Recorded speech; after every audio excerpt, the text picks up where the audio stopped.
أعوذ بالله من الشيطان الرجيم بسم الله الرحمن الرحيم ومن يعش عن ذكر الرحمن نقيد له شيطانا فهو له قرين إلى آخر الآية. عن أبي هريرة رضي الله تعالى عنه أن النبي صلى الله عليه وسلم قال إذا كان ثلاثة في سفر فليؤمروا وحدهم رواه الأوداود.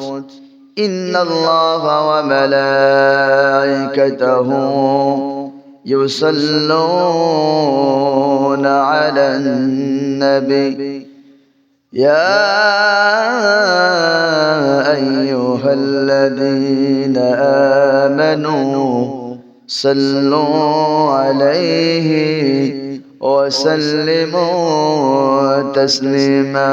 مولانا محمد আমি যদি কখনো তায়েফে যাই বলবো মাটিকে ডেকে ডেকে নবীজির খুন ঝরলো কোথায় বলে দাওয়াজ তাই আমাকে প্রতিশোধের দাবানল জ্বালাবো সেথায় বালাগাল উলা بكماله كشف الدجى بجماله حسنت جميع خصاله صلوا عليه وعليه. উপস্থিত দিনদার ফরজগার ধর্মপ্রাণ মুমিন মুত্তাকি মুসলমান ভাই বাবাজিরা সকলকে ইসলামী রীতি নীতি মতে সুন্নাত তরিকায় সালাম জানাই। আসসালামু আলাইকুম ওয়া রাহমাতুল্লাহি ওয়া বারাকাতুহু। আল্লাহ পাকের দরবারে অসংখ্য অগণিত সুজুদ শুকরিয়া আদায় করছি, যিনি গত জুমা থেকে নিয়ে জুমা পর্যন্ত আমাদের সকলকে সুস্থ রেখে পবিত্রতা অর্জন করে সমস্ত কাজকর্ম থেকে বিরত রেখে সপ্তাহের উত্তম দিনে জুমার দিন আসার এবং বসার তৌফিক এনায়েত করেছেন। আমার সে মহান রবের দরবারে কালিমাতুস সুজুদ কালিমাতুস শুকরিয়া আদায় করছি। আমরা জবান করে বলছি আলহামদুলিল্লাহ। আর একটু আওয়াজ দিয়ে বলছি আলহামদুলিল্লাহ। দুরুদ আর সালাম মানবতার মুক্তির শিক্ষক, মানবতার মুক্তির দিশারি সৈয়দিনা নবিয়িনা শফিয়িনা হাবিবিনা সরকার দু আলম নবী মুকররম নবী মুজাসসম আকাইনা মুতাজদার মদিনা জনাব মুহাম্মদ রাসূলুল্লাহ সাল্লাল্লাহু আলাইহি ওয়াসাল্লাম মাগফিরাত কামনা করছে এই সমস্ত মর্দে মুজাহিদদের জন্য, যাদের জীবনের বিনিময় রক্তের বিনিময় আল্লাহর জমিনে যারা আল্লাহর দ্বীনকে পুনর্জীবিত করে শাহাদাতের পেয়ালা পান করেছে। আল্লাহ তাআলা তাদের সকলকে জান্নাতুল ফেরদাউসের উচ্চ মাকাম দান করুক। আমরা সকলে বলছি আল্লাহুম্মা আমিন। আমি সূরা যুখরুফের 36 নম্বর আয়াতে কারিমা তেলাওয়াত করেছি, একটি মাত্র আয়াতে কারিমা। আমরা দেখব এই আয়াতের মধ্যে আল্লাহ তাআলা কি বলতে চাচ্ছেন। আমরা তার অর্থটা জেনে নেই, শানে নজুলটা জেনে নেই।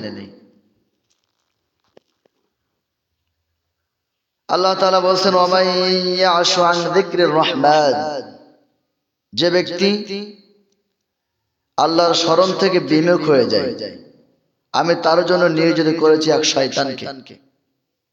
বাংলা কথা মানে বাংলা অর্থ, আল্লাহ বলেন ওয়া মান ইয়াশু আন যিকরির রহমানি নুকাইয়িদ লাহু শাইতানা, যে ব্যক্তি আল্লাহর স্মরণ থেকে দূরে সরে গেল, যে ব্যক্তি আল্লাহর জিকির থেকে দূরে সরে গেল, আল্লাহ বলেন আমি নিজেই দায়িত্ব নিয়ে তার জন্য একটা শয়তান নিযুক্ত করে রেখেছি।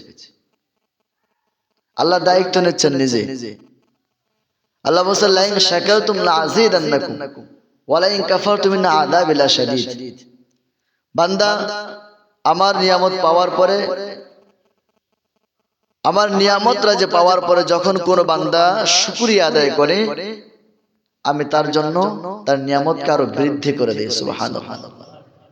আর যারা নিয়ামত থেকে শুকরিয়া থেকে বঞ্চিত, মানে নিয়ামতের শুকরিয়া আদায় করে না, ইন্না আযাবি লাশাদীদ, অবশ্যই আমি আল্লাহ তাদেরকে আমার শাস্তি পাকড়াও করব।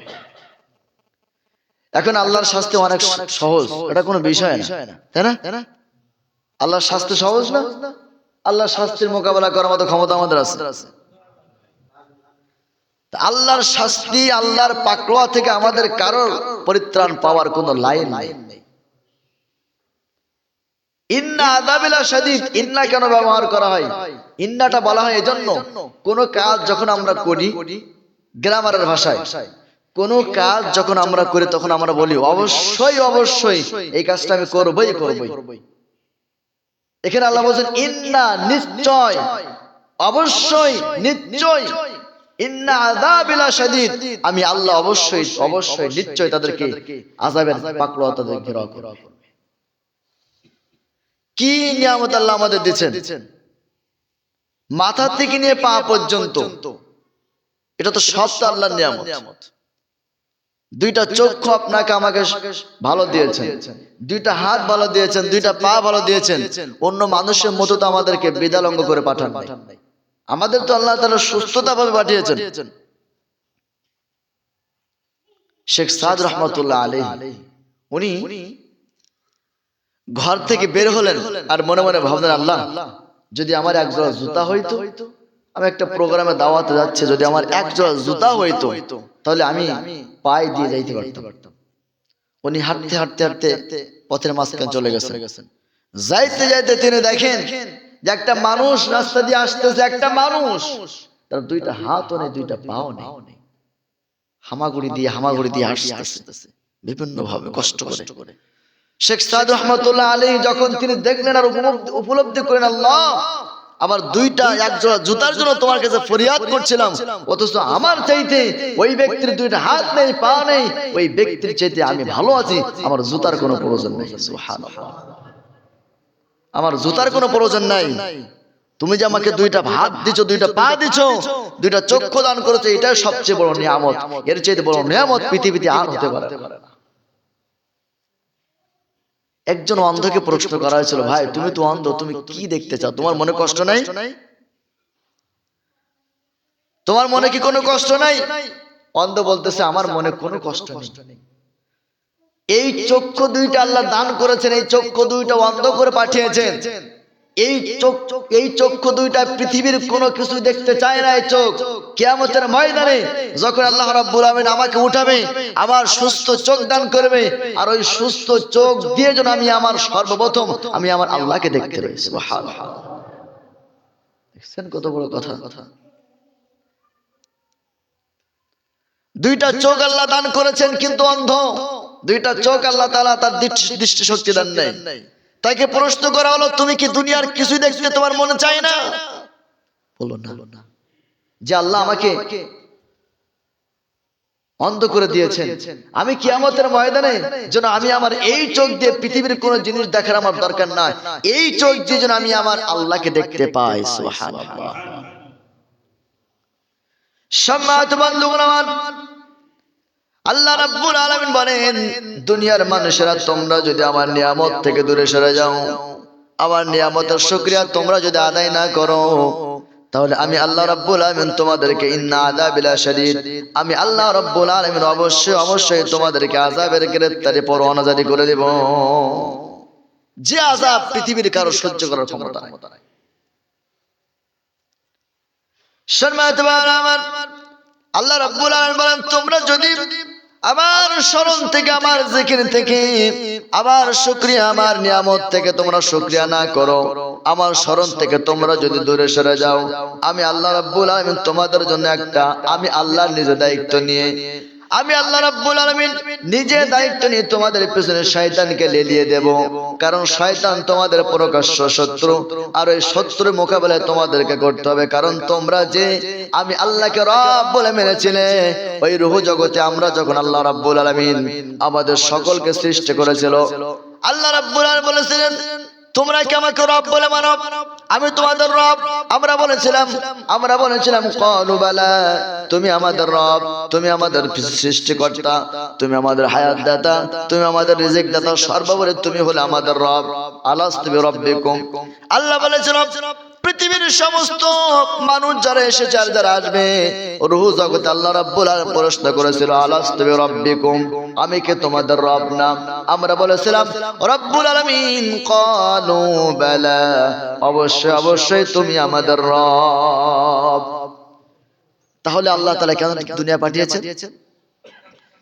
রূহ জগতের মধ্যে প্রশ্ন করা হলো তোমরা যদি আমাকে রব বলে মানো, আমি আল্লাহ রাব্বুল আলামিন তোমাদেরকে এমন একটা জগতে পাঠাবো, এমন একটা জগতে তোমাদেরকে প্রেরণ করব, ওই জগৎটার মধ্যে তোমাদের সব কিছু থাকবে, তোমাদের বন্ধু থাকবে, স্বামী স্ত্রী, স্ত্রী সন্তান পুত্র সবাই থাকবে।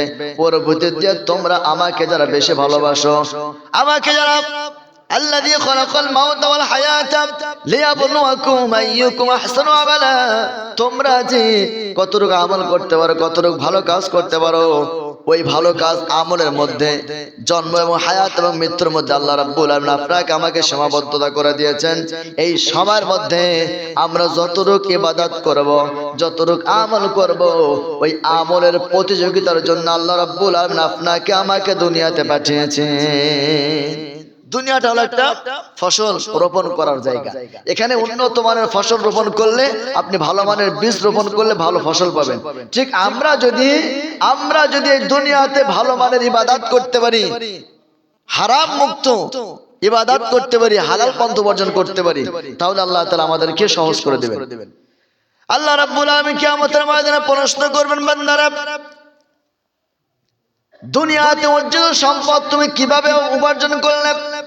যে সম্পদটা তুমি কিভাবে উপার্জন করলে, আর এই সম্পদটা কোন পথে তুমি ব্যয় করেছো? এটার প্রশ্ন আল্লাহ যদি আপনাকে আমাকে করেন, তাহলে বর্তমান সময় আমরা কেউ এই প্রশ্নের সম্মুখীন না, অবশ্যই সম্মুখীন হতে হবে। প্রশ্নের সম্মুখীন ছাড়া আমরা কেউ পরিত্রাণ পাবো না। আল্লাহ বলবেন দেখো, ওই দুনিয়াতে পাঠানোর পরে আমি তোমাদেরকে আবার বলেছিলাম মৃত্যুর পরে তোমাদের একটা জগৎ, কবর জগৎ, আর ওই জগৎ থেকে তোমাদেরকে আবার কিয়ামতের জগতে উঠতে হবে। আর ওই জগতের জন্য তোমাদের কয়েকটা প্রশ্ন উত্তর না দেওয়া পর্যন্ত এক পা সামনে অগ্রসর হতে পারবে না। তার মধ্যে একটা প্রশ্ন হলো, আল্লাহ বলবেন বান্দারে তুমি কোন পথে কিভাবে তোমার সম্পদ উপার্জন করেছো, আবার কিভাবে কোন পথে ওই সম্পদটা ব্যয় করেছো, এই হিসাব যতক্ষণ পর্যন্ত না দিবা ততক্ষণ পর্যন্ত এক পা সামনে অগ্রসর হওয়া যাবে না। আল্লাহ রাব্বুল আলামিন বলেন কিয়ামতের ময়দানে আল্লাহ তাআলা সমস্ত মানব জাতি আর ইনসান জাতিকে প্রশ্ন করবেন। আল্লাহ রাব্বুল আলামিন দুইটা জাতির মধ্যে আল্লাহ তাআলা বিচার কার্য শুরু করবেন। একটা হলো জিন জাতি আর একটা হলো ইনসান জাতি। এই দুইটা জাতিকে আল্লাহ রাব্বুল আলামিন কিয়ামতের ময়দানে সমবেত করবেন। জিন জাতি সবাই সমবেত থাকবে, ইনসান জাতি সবাই হাজির থাকবে। তাদের মধ্যে আল্লাহ বিচার শুরু করবেন। আর বিচারের মধ্যে আল্লাহ প্রশ্ন করবেন, ও কিয়ামতবাসীরা, ও হাসর ময়দানের বাসীরা, শোনো, তোমরা পৃথিবীতে কিভাবে সম্পদ উপার্জন করেছিলে আর কোন পথে সম্পদটা ব্যয় করেছিলে, এটার প্রশ্ন তোমাদের উত্তর দিতে হবে। আর কিয়ামতের ময়দানে মানব জাতি আর ইনসান জাতিকে প্রশ্ন করবে, তোমাদের মধ্যে আমি আল্লাহ রাব্বুল আলামিন নবী রাসূল পাঠিয়েছিলাম সতর্ক করার জন্য। সতর্ক আদম আলাইহিস সালাম থেকে শুরু করে মুহাম্মদ সাল্লাল্লাহু আলাইহি ওয়াসাল্লাম পর্যন্ত যত নবী রাসূল পাঠিয়েছেন, কেন পাঠিয়েছেন? একটা কারণে, যে জাতি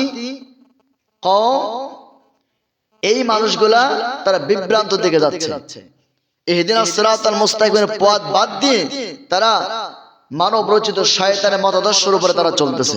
এই পথ থেকে মানুষদেরকে ফিরিয়ে আনার জন্য এক নবী রাসূলকে আল্লাহ তাআলা পাঠিয়েছেন। তাই বলবেন যে ও হাসরবাসীরা, তোমাদের মধ্যে কি আমি নবী রাসূল পাঠাই নাই সতর্ক করার জন্য?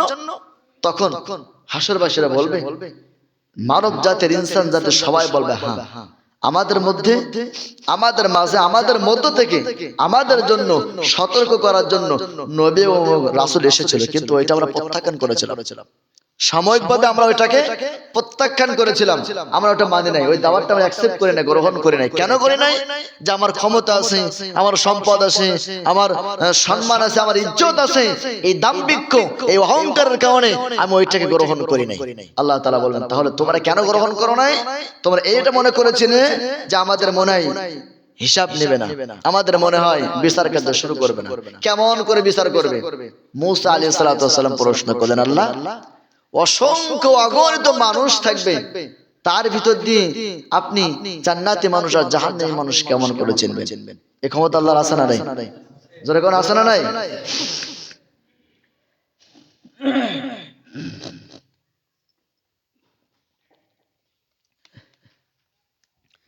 পয়গম্বর মূসা আলাইহিস সালাম রব্বুল আলামিনকে প্রশ্ন করেন, আল্লাহ তাআলা অসংখ্য মানুষের মধ্য থেকে, অগণিত মানুষদের মধ্য থেকে আপনি কেমন করে জান্নাতি মানুষ আর জাহান্নামী মানুষ ছাঁটাই বাছাই করবেন?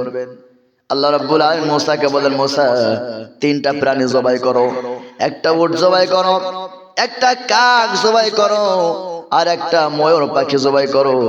এই তিনটা পশু জবাই করে তিনটার মাংস এক জায়গায় করো, এক জায়গায় করে ওই তিনটা পশুর মাংসকে সবাই মিক্সার করে দাও। মিক্সার করে দেওয়ার পরে আল্লাহ রাব্বুল আলামিন বলেন, মূসা, এবার ওই গোশতের মধ্য থেকে ময়ূরের গোশতটা আলাদা করে ফেলো, এবার ওই গোশতের মধ্য থেকে উটের গোশতটা আলাদা করে ফেলো, ওই গোশতের মধ্য থেকে কাকের গোশতটা আলাদা করে ফেলো। সম্ভব? মূসার পক্ষে সম্ভব? কথা কোন এখন সম্ভব? মূসার পক্ষে সম্ভব না। আল্লাহ বলেন, মূসা, তাহলে উটের গোশত আলাদা করে ফেলো, আর ময়ূরের গোশত আলাদা করে ফেলো, পাখি কাকের গোশত আলাদা করে ফেলো। মূসা আলাইহিস সালাম বলেন, রব্বুল আলামিন, এটা তো কখনো সম্ভব না, পারবো না। এটা গোশতটা একসাথে করে ফেলেছি, যদি আলাদা আলাদা করে রাখতাম তাহলে না বের করতে পারতাম, কিন্তু কেমন করে এটা আমি একসাথে তৈরি করা, একসাথে মিক্সার করা, এর ভিতর দিয়ে কোনটা কাকের গোশত, কোনটা উটের গোশত, আর কোনটা ময়ূর পাখির গোশত, এটা তো বুঝতে পারবো না। আল্লাহ রাব্বুল আলামিন বললেন, মূসা রে, ওই গোশতের পাত্রটা পাহাড়ের উপরে রেখে আসো, পাহাড়ের উপরে রেখে আসার পরে ওই গোশতটা পাহাড়ের উপরে রেখে দাও, আর তুমি দূরে চলে আসো। এখান থেকে তুমি ডাক দাও, ময়ূর, ময়ূর বলে যখন তুমি ডাক দেবা, ওই গোশতের মধ্য থেকে আল্লাহ রাব্বুল আলামিনের কুন ফায়াকুন বলার সাথে সাথে ওই গোশতের মধ্য থেকে ময়ূরের গোশত আলাদা হয়ে জীবন্ত ময়ূর তৈরি চলে হয়ে আসবে। যখন মূসা আলাইহিস সালাম ডাক দিলেন, ও ময়ূর, যখন ডাক দিলেন, এই গোশতের মধ্য থেকে ময়ূর পাখি চলে আসলেন। মূসা আলাইহিস সালাম আবার ডাক দিলেন, আল্লাহ তাআলা বললেন, মূসা, আবার তুমি ডাক দাও, উটকে ডাক দাও। যখন উটকে ডাক দিলেন, ওই গোশতের মধ্য থেকে উট বের হয়ে আসলো। আবার যখন আল্লাহ তাআলা বললেন, মূসা রে, তুমি আবার ডাক দাও, কাককে ডাক দাও। যখনই কাককে ডাক দিল, গোশতের মধ্য থেকে কাক বের হয়ে আসলো। তাহলে আল্লাহ রাব্বুল আলামিন বলেন, মূসা রে, তিনটা পশু এক জায়গায় করে জবাই করো, জবাই করার পরে ওই গোশত এক জায়গায় করার পরে ওই গোশতের মধ্য থেকে উটের গোশত কোনটা তুমি বাছাই করতে পারলা না, কোনটা ময়ূরের গোশত বাছাই করতে পারলা না, কোনটা কাকের গোশত বাছাই করতে পারলা না। আমি যখন পাহাড়ে উপর রাখতে বললাম, একটা ধরে ডাক দিলে একটা চলে আসলো, একটা ধরে ডাক দিলে একটা চলে আসলো। এই আল্লাহ যদি উট আর ময়ূর আর কাকের গোশতের মধ্য থেকে পার্থক্য করতে পারে, তাহলে কিয়ামতের ময়দানে অবশ্যই আল্লাহ রাব্বুল আলামিন সূক্ষ্মভাবে বিচার করতে পারে। পারে কি পারে না? অবশ্যই পারে। এজন্য আল্লাহ তাআলা বলেন, তাহলে তোমাদের কাছে এসেছিল সতর্ক বার্তা হিসাবে। আল্লাহ রাব্বুল আলামিন বলেন, ও দুনিয়ার মানুষেরা, তোমাদেরকে সতর্ক করার জন্য পাঠিয়েছিলাম তোমাদের কাছে নবী মূসা আলাইহিস সালামকে। ফেরাউন তাকে এই দুনিয়া থেকে বের করে দিয়েছে, ফেরাউন তাকে দেশ থেকে বের করে দিয়েছে। তোমাদের কাছে পাঠালেন ইব্রাহিম আলাইহিস সালামকে, নমরুদ ক্ষমতার লোভে নিজেকে প্রভুত্ব দাবি করে নমরুদ তাকে ইব্রাহিমকে আগুনের মধ্যে নিক্ষেপ করলো, আগুনের মধ্যে তাকে নিক্ষেপ করে ফেললো। তোমাদের কাছে সতর্ক বার্তা হিসেবে পাঠিয়েছিলাম হযরত ঈসা আলাইহিস সালাতু ওয়াস সালামকে। ঈসাকে তোমরা দুনিয়ার থেকে বের করে দিয়েছো। আল্লাহ রাব্বুল আলামিন ঈসাকে দুনিয়ার থেকে আসমানে উঠিয়ে নিয়েছেন। আল্লাহ রাব্বুল আলামিন বলেন তোমাদের কাছে সতর্ককারী হিসেবে পাঠিয়েছিলাম নবী মুহাম্মদ রাসূলুল্লাহ সাল্লাল্লাহু আলাইহি সাল্লামকে। তোমরাও তাকে জেলখানার মধ্যে, মক্কার জেলখানার মধ্যে আবু জেল বন্দী করে রেখেছে, দিনের দাওয়াত দিতে দেয় নাই। এমনি করে তোমাদের কাছে অসংখ্য অগণতি নবী আমি পাঠিয়েছিলাম, অগণতি নবী পাঠিয়েছিলাম, উম্মত পাঠিয়েছিলাম, রাসূল পাঠিয়েছিলাম। সবাই সতর্ককারী হিসাবে তাদেরকে পাঠানোর পরে তোমরা তাদের দাওয়াতকে গ্রহণ করো নাই। তোমরা নিজের মত মতো চলেছিলে। এখন কিয়ামতের ময়দানে তোমাদের যখন প্রশ্ন করলাম বান্দারে তোমাদের কাছে থেকে নবী রাসূল এসেছে, তোমরা বলেছো রব্বুল আলামিন আমাদের মাঝে নবী এসেছিল, রাসূল এসেছিল আমাদের সতর্ক করার জন্য, কিন্তু ওই সতর্কটা আমরা মানি নাই, আমরা শয়তানের অনুসরণ করেছিলাম। ওই যে আল্লাহ বললেন তোমরা যদি আমার স্মরণ থেকে, আমার জিকির থেকে তোমরা যদি বিমুখ হয়ে যাও, তাহলে আমি আল্লাহ রাব্বুল আলামিন তোমাদের পেছনে শয়তান নিয়োজিত করব, আর ওই শয়তান তোমাদেরকে বিপদগামী করে ফেলবে, ওই শয়তান তোমাদেরকে দিন থেকে বিমুখ করে ফেলবে, ওই শয়তান আল্লাহ থেকে তোমাদের স্মরণ থেকে বিমুখ করে ফেলবে। এখন প্রশ্ন, তাহলে আমরা কেমন করে চলবো? আল্লাহ রাব্বুল আলামিন বলেন ইহদিনাস সিরাতাল মুস্তাকিম। তোমরা যদি সঠিকভাবে নির্ণয় করে, ছাঁটাই বাছাই করে তোমরা যদি ইহদিনাস সিরাতাল মুস্তাকিমের পথে চলতে পারো, তাহলে আল্লাহ রাব্বুল আলামিন এই সিরাতাল মুস্তাকিমের পথে ইস্তেকামাত থাকার কারণে, আল্লাহ রাব্বুল আলামিনের স্মরণকে, আল্লাহ তাআলাকে স্মরণ করার কারণে, তার জিকির থেকে বিমুখ না হওয়ার কারণে, জিকিরের মধ্যে শামিল থাকার কারণে কিয়ামতের ময়দানে আল্লাহ রাব্বুল আলামিন এই প্রশ্ন আপনাকে আমাকে আর করবে না। যদি আল্লাহ প্রশ্ন করে তাহলে আমরা কেউ বাঁচতে পারবো না, কেউ না। কারণ কিয়ামতের ময়দানে নবী সাল্লাল্লাহু আলাইহি ওয়াসাল্লাম যখন মাকামে মাহমুদের সিজদায় পড়ে থাকবেন, আল্লাহ প্রশ্ন করবেন হাবিব দুনিয়াতে আপনি অত্যন্ত কষ্ট করেছেন, দ্বীনের জন্য রক্ত দিয়েছেন, জেল খেটেছেন, সাহাবায়ে কেরাম শহীদ হয়েছে, তারপরেও আপনি উম্মতের জন্য এত কান্নাকাটি করেন নাই, আপনি কিয়ামতের ময়দানে মাকামে মাহমুদে এত কান্নাকাটি কেন করছেন? রাসূল সাল্লাল্লাহু আলাইহি ওয়াসাল্লাম বলবেন রব্বুল আলামিন আমার সামনে দিয়ে অন্য নবীর উম্মতরা জান্নাতে যাবে, আর আমি নবী আমার উম্মতরা জান্নাতে না যাওয়া পর্যন্ত আমি কেমন করে আমি জান্নাতে যাব? আল্লাহ তাআলা বলবেন হাবিব আপনি সিজদাটা মাকামে মাহমুদ থেকে আপনার সিজদাটা উঠান, আর আপনি যাচাই ছাঁটাই বাছাই করে এই উম্মতের মধ্য থেকে আপনার উম্মতদেরকে বাছাই করে করে জান্নাতে নিয়ে যান। সুবহানাল্লাহ। তাহলে জান্নাতের আশাবাদী আমরা, কিন্তু আল্লাহ প্রস্তুত করবে যে এই জান্নাতে যাওয়ার জন্য অনেক মানুষ দ্বীনের পথে সম্পদ ব্যয় করেছে, এই জান্নাতে যাওয়ার জন্য অনেক মানুষ দ্বীন কায়েমের জন্য অক্লান্ত রক্ত ঝরিয়েছে, মানে সম্পদ কুরবানি করেছে, জান কুরবানি করেছে দ্বীনের পথে চলার জন্য। এই সম্পদ আমরা কোন কাজে ব্যয় করলাম? এই সম্পদ আমরা কিভাবে উপার্জন করলাম? যদি প্রশ্ন করি, যদি আল্লাহ প্রশ্ন করি, তাহলে আমরা কেমন করে ধরা খাবো? অবশ্যই ধরা খেয়ে যাবো, বাঁচতে পারবো না। এই জন্য আমরা এই সম্পদটা কোন কাজে ব্যয় করব, এই সম্পদটা কোন কাজে ব্যয় করব আর কিভাবে উপার্জন করলাম, এটা যদি মনের কাছে একটু, নিজের দিলের কাছে, বিবেকের কাছে আমরা প্রশ্ন করি। মানুষের সবচেয়ে বড় আদালত হলো বিবেক, মানুষের সবচেয়ে বড় আদালত হচ্ছে বিবেক। এই বিবেকের কাছে প্রশ্ন করেন যে আমি যে সম্পদটা, আমি যে টাকাটা আমি এই পথে খরচ করলাম, এইটা সম্পদ, এই টাকাটা কি আমাকে হালাল না হারাম? দ্বীনের প্রতিষ্ঠান, মাদ্রাসা, কোরআনের মাদ্রাসায়, আল্লাহর ঘর, মসজিদে যে আমরা ব্যয় করলাম, এই সম্পদটা কি আমার নষ্ট হবে? না। হযরতে আলী রাদিয়াল্লাহু তাআলা আনহু বলেন যে তোমরা সম্পদ এমন জায়গায় রাখো যে সম্পদটা হারাবে না, নষ্ট হবে না, লুট হবে না, আমানতের খেয়ানত হবে না। পৃথিবীতে আমরা সম্পদ রাখলে, ব্যাংকিং ভাবে বা বিভিন্ন মানুষের কাছে আমানত রাখলে ওই সম্পদটা হয় নষ্ট হয়, ব্যাংক লুট হয়, ডাকাতি হয়, ব্যাংক নষ্ট হয়ে যায়, এটা দুনিয়ার রীতি। কিন্তু যে সম্পদটা আপনি দ্বীনের জন্য ব্যয় করবেন, যে সম্পদটা আপনি ইসলামের জন্য ব্যয় করবেন, যে সম্পদটা আপনি কোরআনের জন্য ব্যয় করবেন, যে সম্পদটা আপনি দ্বীনের মজলিসের জন্য ব্যয় করবেন, ওই সম্পদটা আপনার কখনো হারিয়ে যাবে না। বরং আলী রাদিয়াল্লাহু তাআলা আনহু বলেন, এই সম্পদটা আল্লাহ তাআলা জান্নাতের মধ্যে পেলে পুষে অনেক বড় করবেন। যখনই বড় করবেন তখন এই বান্দার আমলটা অনেক বড় হয়ে যাবে। আল্লাহ তাআলা বান্দাকে সামনে আনবেন, আনার পরে বলবেন যে তুমি যে আমল করেছো, তুমি যে ইবাদত করেছো, তুমি যা খরচ করেছো, তুমি যা ব্যয় করেছো, তুমি যে উপার্জন করেছো, যা করেছো, এই সম্পদটা তুমি যে আমল করছো, আজকে তোমাকে জাহান্নাম ছাড়া কোনো লাইন নাই। কিন্তু আল্লাহ তাআলা বলবেন, হঠাৎ করে তোমার আমলনামার মধ্যে একটা আমল আমি দেখেছি, একটা আমলটা তোমার জন্য আমি পেলে বসে জান্নাতের মধ্যে অনেক বড় করেছি, আজকে ওই আমলটা তোমাকে জান্নাতে নিয়ে যাবে। সুবহানাল্লাহ। এই সম্পদের মধ্য থেকে আমরা কোন পথে ব্যয় করব? এই সম্পদটার মধ্য থেকে আমরা কিভাবে আয় করব? এই আয় আর ব্যয়, আয় আমরা ব্যয় করি, যে সম্পদ আমরা ব্যয় করি, অপচয়। আল্লাহ বলেন, কুলু ওয়াশরাবু, খাও পান করো, কিন্তু অপচয় করো না। কোরআনের কথা, কুলু ওয়াশরাবু, খাও পান করো, কিন্তু অপচয় করো না। আমরা যারা ধূমপান করি, এটা কিন্তু অপচয়। এটা কি অপচয়? আমরা যারা নেশাগ্রস্ত বা ধূমপান করি, এটা কিন্তু অপচয়। এই অপচয়ের ব্যাপারে কোরআন অনেক কথা বলেছেন, যে কুলু ওয়াশরাবু, খাও পান করো, খবরদার তোমরা অপচয় করো না। আর অপচয় করে কে জানেন? অপচয় করা হচ্ছে শয়তান। যদি তোমরা অপচয় করো, তাহলে তোমরা অপচয়কারীর শামিল হয়ে যাবে। আর অপচয় করে শয়তান, তোমরা কিন্তু শয়তানের ভাই হয়ে যাবে।